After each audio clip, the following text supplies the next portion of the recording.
मैं डॉक्टर संजीव गुलाटी हूँ, director nephrology and kidney transplant Fortis group of hospital NCR and kidney clinic से। आज हम बात करेंगे डाइट इन किडनी डिजीज़। तो डाइट एक बहुत ही इम्पोर्टेंट पार्ट होता है आपकी ट्रीटमेंट का, और किडनी डिजीज़ भी अलग अलग प्रकार की होती है। तो आज हम बताएंगे क्रॉनिक किडनी डिजीज़, यानी जिनका किडनी फंक्शन कम है। कुछ पेशेंट्स को नेफ्रोटिक सिंड्रोम होता है, उनकी डाइट अलग है। कुछ पेशेंट्स को क्रॉनिक किडनी डिजीज़ होती है, उनकी डाइट अलग है। कुछ पेशेंट्स डायलिसिस पे होते हैं, उनकी डाइट अलग है। और कुछ पेशेंट्स का ट्रांसप्लांट हो गया था, उनकी डाइट बिल्कुल अलग है। तो chronic kidney disease by definition होता है कि ईजीएफआर यानी किडनी फंक्शन आपका कमज़ोर है, लगभग 3 महीने तक अगर कमज़ोर रहे तो उसको हम क्रॉनिक किडनी डिजीज़ कहते हैं। और सीकेडी क्रॉनिक किडनी डिजीज़ में जो डाइट है, इस पे बहुत सारी मिसअंडरस्टैंडिंग्स हैं। आमतौर पे जब पेशेंट को किडनी की बीमारी बताई जाती है तो उसके जो डाइट के एक्सपर्ट्स हैं वो कौन होते हैं, वो किससे पूछता है? वो पहले घर वालों से पूछता है, घर वाले पड़ोसियों से पूछते हैं, और इस कुछ दोस्तों से पूछते हैं, लेकिन डॉक्टर के सिवाय वो सबकी बात सुनते हैं। ये मेरा एक्सपीरियंस है। और कई बार डाइटिशियन के पास भी आपको जाना चाहिए, लेकिन कई डाइटिशियंस किडनी की बीमारी हैंडल करने में ट्रेन नहीं होती, उनको उसके बारे में ज़्यादा नहीं पता होता। इसलिए कई बार हमने देखा है कि डाइटिशियंस की भी जो एडवाइस है उतनी अप्रोप्रिएट नहीं होती। इसलिए मेरा ये सजेशन रहेगा कि आप डाइट के बारे में जो सीधे सीधे जो एक डाइट की भी एक प्रिस्क्रिप्शन जो होती है वो नेफ्रोलॉजिस्ट से लीजिए। उस प्रिस्क्रिप्शन के तहत आप डिटेल्ड जो डाइट चार्ट है वो जरूर डाइटिशियन से बनाएं, लेकिन एक डॉक्टर से संपर्क ज़रूर करें। डाइट की अहमियत यह है कि क्रॉनिक किडनी डिजीज़ में देखा जाए तो आमतौर पे जो हमारा एक्सपीरियंस रहा है, लोग जैसे ही पता चलता है किडनी की बीमारी है तो सब खाना वाना बंद कर देते हैं, प्रोटीन बंद कर देते हैं, सिर्फ घिया, लौकी, टिंडा, तोरी देते हैं। पेशेंट पहले ही कमज़ोर होता है, वो और कमज़ोर हो जाता है। बार बार उसको इन्फेक्शंस होती हैं और उनका किडनी फंक्शन बहुत तेज़ी से बिगड़ता है। ये जो हम लोगों ने रिसर्च की है, हमने देखा है कि अगर हम 100 पेशेंट्स किडनी की बीमारी में देखें तो 40 से 50% में मेल न्यूट्रिशन होती है, यानी उनके अंदर प्रॉपर डाइट नहीं जा रही है। कई जगह तो ये आंकड़े बढ़ के 70-80% हो जाते हैं। तो डिपेंड, इसलिए डाइट आपकी ओवरऑल ट्रीटमेंट का बहुत अहम पार्ट है। जैसे ही आपकी जैसे दवाइयाँ लिखी जाती हैं, आखिरी नंबर पे एक डाइट का आपको प्रिस्क्रिप्शन मिलना चाहिए। तो अब मैं बताऊंगा कि डाइट क्या लेनी है। अगर हम अपने खाने का पार्ट्स देखें तो खाने के पार्ट्स को हम डिवाइड कर सकते हैं कार्बोहाइड्रेट्स में, ये प्रिंसिपल्स हैं, फैट्स में, प्रोटीन्स में, विटामिन्स और मिनरल्स पे। तो पहले तो हम कार्बोहाइड्रेट की बात करेंगे। अच्छा, डिपेंड करता है डाइट की, ये आपकी डाइट किडनी डिजीज़ का कारण क्या है। अगर तो आपकी किडनी डिजीज़ का कारण डायबिटीज़ है तो डेफिनेटली जो सिंपल कार्बोहाइड्रेट्स हैं, जैसे चीनी होती है, शक्कर होता है, ये चीज़ें तो सीमित मात्रा में लेनी है। लेकिन अगर आपकी डाइट किडनी डिजीज़ का कारण डायबिटीज़ नहीं है तो आपको कार्बोहाइड्रेट्स पे कोई रिस्ट्रिक्शन नहीं है। कैलोरीज आपको अच्छी चाहिए, और कई ऐसे प्रोडक्ट्स होते हैं जिसमें कैलोरीज प्रोटीन्स दोनों होती हैं। खासकर मिठाइयाँ जो हिंदुस्तान में खाई जाती हैं, रसगुल्ले खा सकते हैं, और गुलाब जामुन खा सकते हैं, चने की बर्फ़ी खा सकते हैं, चने की मिठाई खा सकते हैं। तो जिनको डायबिटीज़ नहीं है उनके लिए बहुत अच्छी ये चीज़ें ले सकते हैं। कार्बोहाइड्रेट्स में और आता है, चावल आते हैं और रोटी आती है। अगर आपको डायबिटीज़ है तो एक टाइम चावल लीजिए, रोटी आप ले सकते हैं।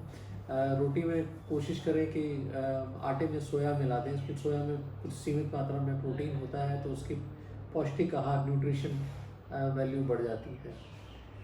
नेक्स्ट हम बात करेंगे फैट्स की। तो फैट्स यानी जो हम घी, तेल या मलाई, इन चीज़ों में, तीनों में फैट्स होता है।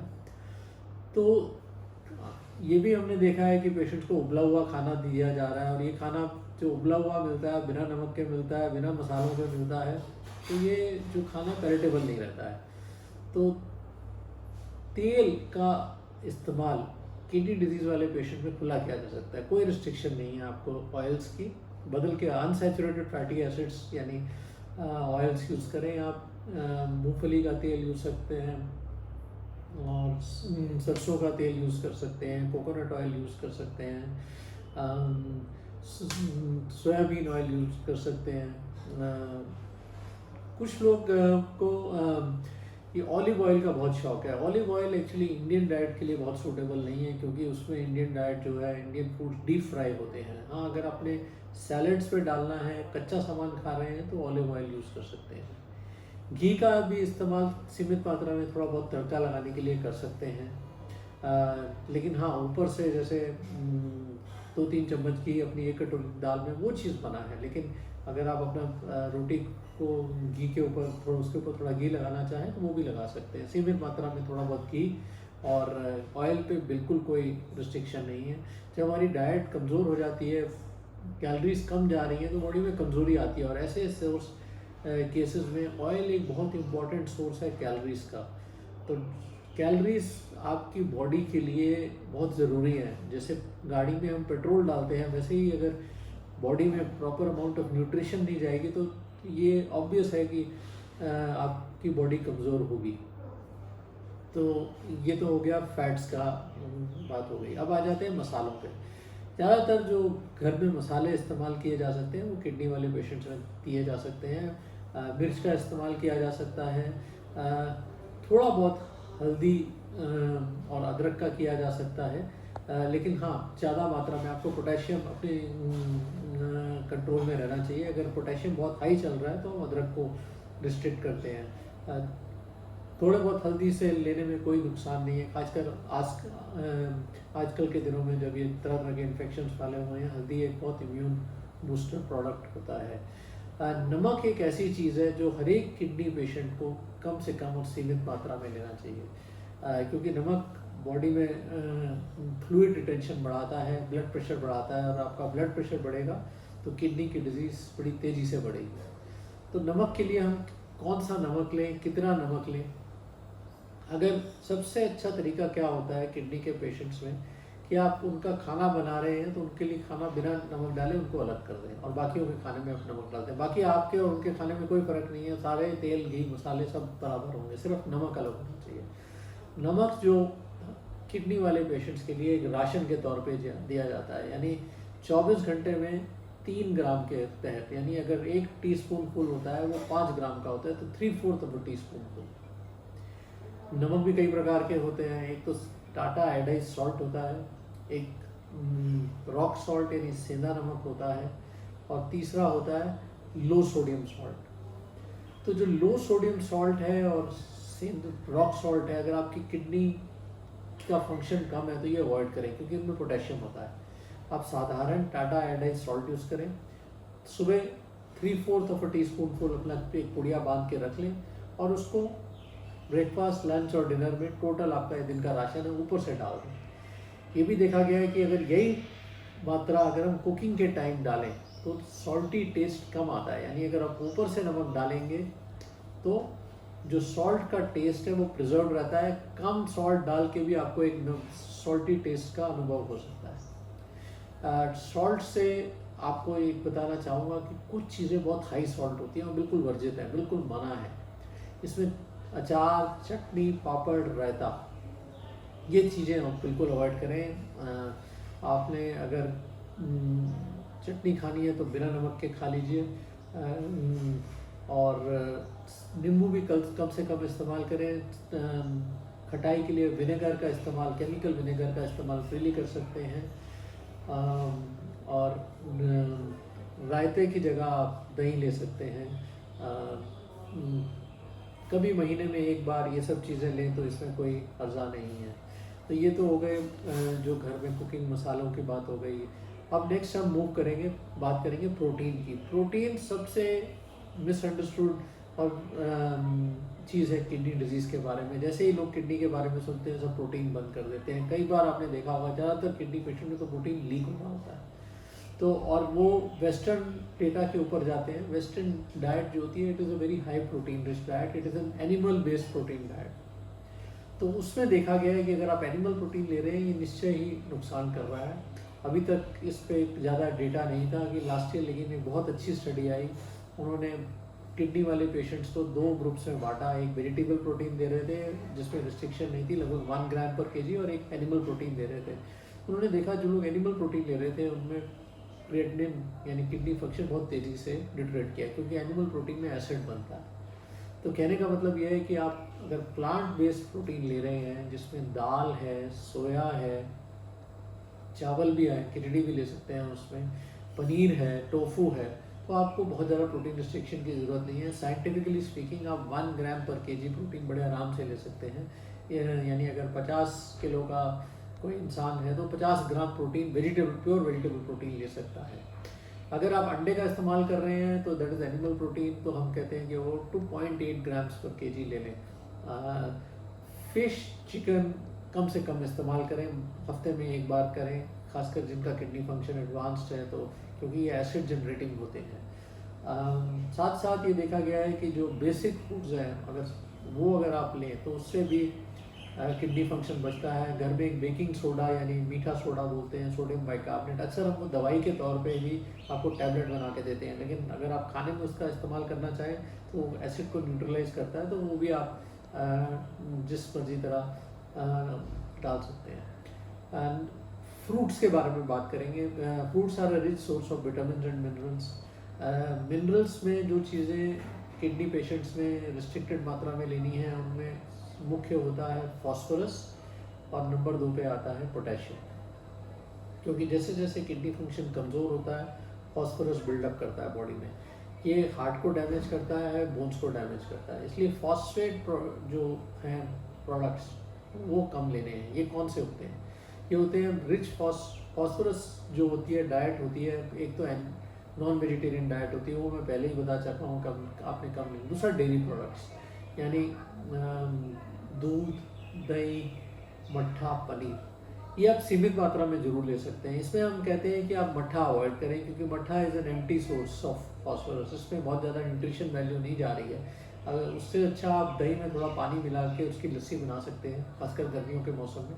और 400 ml तक ये 3-4 प्रोडक्ट्स मिलके आप आसानी से ले सकते हैं, बिल्कुल बंद करने की ज़रूरत नहीं है। ये तो हो गया प्रोटीन। अगर आप देखें, अगर आप वेजिटेरियन पर्सन अगर अपनी प्रोटीन इंटेक नॉर्मल भी कैलकुलेट करेगा तो 1 ग्राम पर केजी प्रोटीन लेना बहुत मुश्किल होता है, यानी 50 ग्राम एक 50 किलो के व्यक्ति के लिए बहुत ज़रूरी है प्रोटीन। और ये इसीलिए हम कहते हैं कि वेजिटेरियन पेशेंट्स को कोई प्रोटीन नहीं लेना, रिस्ट्रिक्शन नहीं है। हाँ, दालों को कुक करने का स्टाइल थोड़ा बदल देते हैं कि रात आमतौर पे दाल हम 1-2 घंटे पहले सोक करते हैं, तो ऐसा हम रात को सोक कर देते हैं और सुबह 12 घंटे उनको सोकेज में रखते हैं, सुबह उसका पानी फेंक देते हैं और फ्रेश पानी में पकाएं। इससे क्या होता है, दालों में जो फास्फोरस है, जो पोटेशियम है, वो लीच आउट हो जाता है, जो हार्मफुल मिनरल्स हैं, और फिर आप वो दाल का इस्तेमाल कर सकते हैं। बेशक दोनों टाइम आप दाल खाएं। 1 कटोरी दाल में केवल 6 ग्राम प्रोटीन होता है, तो आपका तो 50 ग्राम का टोटल जो राशन है दिन का है। तो इसलिए वेजिटेरियन के लिए कोई प्रोटीन रिस्ट्रिक्शन नहीं। हाँ, एनिमल जिनको बहुत शौक है, जिनको फ़िश खाना ही है, उनको हम ये कहते हैं कि हफ्ते में 1 बार खा लें और कम से कम इस्तेमाल करें। तो अब आ जाएंगे हम लोग फ्रूट्स के बारे में। तो फ्रूट्स में पोटेशियम बहुत हाई होता है, तो इस हिसाब से हम फ्रूट्स को 2 कैटेगरी में डिवाइड करते हैं। एक में अनरिस्ट्रिक्टेड फ्रूट आप ले सकते हैं जिनमें पोटेशियम लो है। इस कैटेगरी में 5 फ्रूट्स आते हैं: सेब, पपीता, अमरूद, नाशपाती और पाइनएप्पल। तो इसमें कोई रोक नहीं है। इसके अलावा जितने भी फ्रूट्स हैं जो सीजनल फ्रूट्स हैं, जैसे आजकल आम चल रहा है, केला चल रहा है, अनार है। लोग सोचते हैं कि अनार खून की कमी होती है, किडनी पेशेंट जो सोचते हैं अनार ले लेंगे, नहीं, लेकिन किडनी के पेशेंट्स में एरिथ्रोपोइटिन की कमी है, इसलिए खून कम होता है। अनार लेने से आपका हीमोग्लोबिन तो नहीं बढ़ेगा, लेकिन अनार से पोटेशियम जरूर बढ़ जाएगा। तो ये जो बाकी सब फ्रूट्स हैं, टेस्ट के तौर पे कभी कभी हफ्ते में 1 आध बार ले लीजिए। फ्रूट जूस तो सख्त मना है, क्योंकि एक कंसनट्रेटेड फॉर्म होता है, पोटेशियम बहुत हाई होता है। तो साथ साथ ये जितने भी अलग फ्रूट्स हैं ये शुगर भी बढ़ाते हैं। तो 5 फ्रूट्स की ग्लाइसीमिक इंडेक्स कम होता है, यानी सेब, पपीता, अमरूद, नाशपाती, पाइनएप्पल। तो जिन लोगों को डायबिटीज़ की वजह से किडनी डिजीज़ है, उनके लिए भी यही फ्रूट्स ले सकते हैं। मिनरल्स पे इतना बहुत ज़्यादा, जैसे मैंने बताया, फास्फोरस और पोटेशियम के अलावा ज़्यादा कोई रिस्ट्रिक्शन नहीं है। हाँ, सब्जियां जो होती हैं, पत्तेदार सब्जियां, they are very high in potassium and phosphorus. तो फास्फोरस को लीच आउट करते हैं जितनी भी सब्जियां हैं, उनको आधा घंटा पानी में उबाल लें, पानी निचोड़ के फेंक दें, फास्फोरस पोटेशियम निकल जाता है।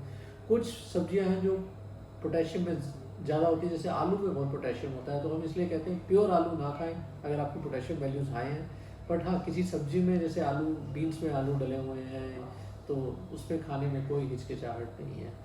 तो ये आज का मैंने आपको बताया डाइट का, क्योंकि डाइट बहुत इंपॉर्टेंट पार्ट होता है। अगर आप डाइट प्रॉपर नहीं लेंगे, आपकी इम्यूनिटी वीक होगी, आपके बार बार इन्फेक्शंस होंगे।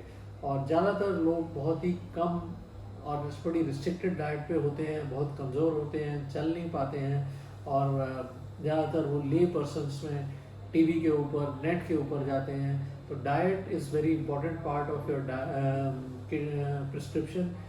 जो हिपोक्रेट्स हैं, वो फादर ऑफ मेडिसिन, उन्होंने कहा था कि let food be the medicine and not medicine be the food. यानी अगर आप अच्छी डाइट लेंगे तो आपकी दवाइयाँ कम हो जाएंगी, अगर आपको कोई बीमारी नहीं है तो बीमारी से वंचित रहेंगे।